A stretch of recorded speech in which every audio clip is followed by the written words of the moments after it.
Thanks so much. It's so great to be here. So, this is me as a 3-year-old. And don't pay attention to the heinous outfit, but that particular day, my parents and me traveled up 93 North to Children's Hospital in Boston. And this was my first time in the hospital as a patient. All the other times I was visiting my mom, who was a nurse. But this hospital was not like her work, it was magical. From the moment you walked in through the big revolving door that can fit a family of 5, you realized this place was special. Imagine walking into the huge staircase with lights on each step, and as you went up and down the stairs, it sang a song. And a huge fountain with a big frog blowing water out of his horn. And if you were lucky enough for your family to give you a penny, you could throw it in and make a wish. And everywhere you turned, there were tables filled with stickers. And you can imagine that was the only thing I was focused on as a 3-year-old. But all of this served as a distraction in my memory, because when I went upstairs to the doctors, they hooked up electrodes to my arms to measure how much salt was in my sweat. And that day, my parents learned that their little raspy-voiced 3-year-old had cystic fibrosis. So I was born in 1990, which was a year after scientists discovered the mutation in the gene that caused cystic fibrosis. And at the time, kids were lucky if they graduated from high school, but this was a huge discovery in genetics, and it was one that they were sure would lead to a cure. So doctors were hopeful by the time I was diagnosed. They told my parents, this discovery will open the door to so many more discoveries, and there'll be a cure within 10 years. So what do you do when you have to wait 10 years for your sick little girl to be a healthy kid? You let them be a kid. So I, dressed up in these crazy outfits like you see on the screen, but at the same time, we had to learn what life was like with cystic fibrosis. So it was a world where my family had to argue with me every morning to try to get me to take my pills that they crushed up in applesauce. And I hated the taste of the medicine, and I hated the way the little balls of pills got stuck in my teeth. And it was a world where every morning my dad had to wake up and give me chest PT, which is when he claps on my back to release the mucus in my lungs. And it was a world where I had to do a nebulizer, that I inhaled medication through a mask, and I hated the taste of the medication and the way that the mask stuck to my face. And it was a world where every night my parents worried about what it meant when I was coughing all night. So what do you do when 10 years of waiting turns into 20 years? Because after 10 years, there were new medications, and they helped correct the symptoms that I had, and there was a vest that allowed me to, instead of having my dad do chest PT, I had a vest that did it. And so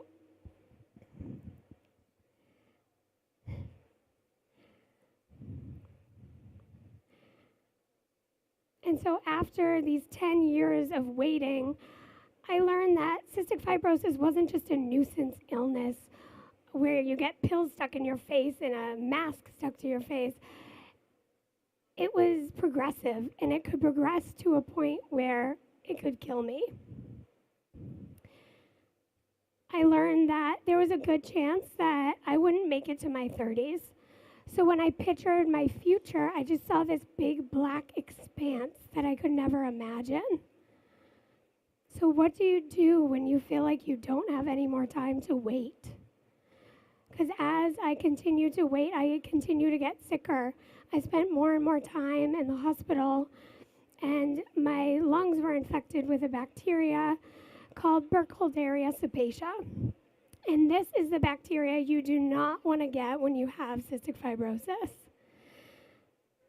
But when I was 16, I was reading an article about a company in Boston, Vertex Pharmaceuticals. And they were researching a medication that would correct the very way my proteins functioned or didn't function. So the way it works is one of the medications transports your protein to the surface of the cell, and another medication opens the door in the cell. And I remember learning about this and just sitting in the sunroom of my parents' house, looking out the window, crying, because all of a sudden I could imagine this future. So what do you do when you've all but given up on waiting? And then there's this chance, there's this possibility that your future will be different. You stop waiting and you start living. There's this adjustment that you make when you think your life might be shorter. This sense that you can't waste any time.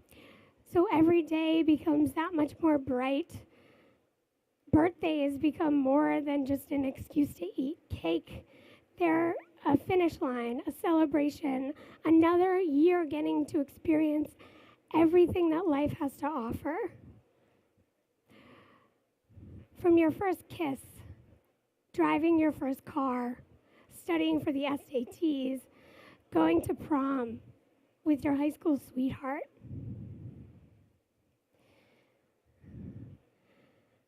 So as I continued waiting, again, I was just getting sicker and sicker. But by the time I got to college, I realized I could either wait and worry and just let CF control my life, or I could live it in as healthy a way as possible. So I heard stories of people with CF who started running, and it completely changed the way that their lungs functioned. It made them stronger, and it made them healthier. So I signed up for a 5K. And after doing the 5K, I was addicted to running. So I signed up for the Falmouth Road Race in Cape Cod, which was 7 miles long. And training for that race just greatly improved my health. By my junior year of college, I hadn't seen a hospital bed in 3 years. But when I finally graduated from college and started working, the infection in my lungs caught up to me, and I ended up in the hospital with pneumonia. So even as I was struggling to breathe and fighting fevers, the news of this Vertex medication just kept progressing, and I kept seeing more and more results, positive results. It started becoming more and more possible that I would be able to take this medication. And finally, in July of 2015, I was in a tuxedo shop with my boyfriend, and he was getting ready for his brother's wedding that night. And I got a phone call from my mom. The FDA had approved Orkambi. And I was freaking out. I was so excited. We got in the car, and that song by Andy Grammer, Honey, I'm Good, was playing. And I remember just screaming it out of the windows and dancing. But we had to go to a wedding, and it was kind of about them. So by the time I got home, my parents were at my doorstep with a bottle of champagne, and we just celebrated. And a month later, Orkambi arrived on my doorstep. So not only did this drug open up the doors in my cells, but it opened up the door to my future. My lung function, which remember just kept going down, actually changed directions, and it increased. I was feeling better every day, and I knew my future was possible. So I started begging my boyfriend to propose to me. And finally he did. We got married last year. We bought a house. I got my master's degree. I wrote a book that's going to be available in on Amazon this month, shameless plug.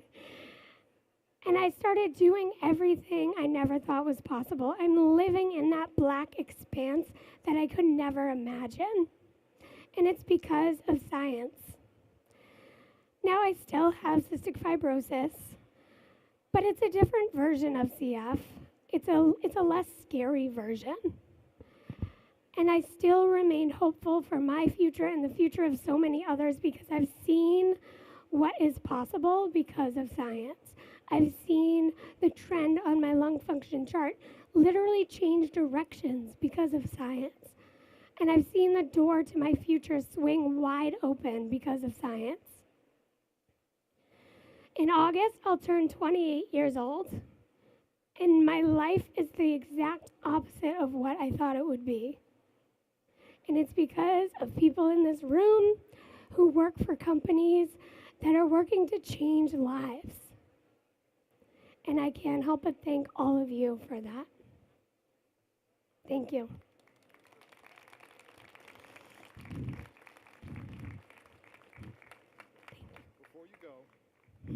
Before you go, let's let you give a little bit more of a shameless plug. What's the title of your book? Growing Up Sick. Growing Up Sick. Well, you, I think, for me, and maybe for some of you as well, have defined what the state of possible is. It's when you stop waiting and you start living. That was beautiful. Thank you. Thank you so much.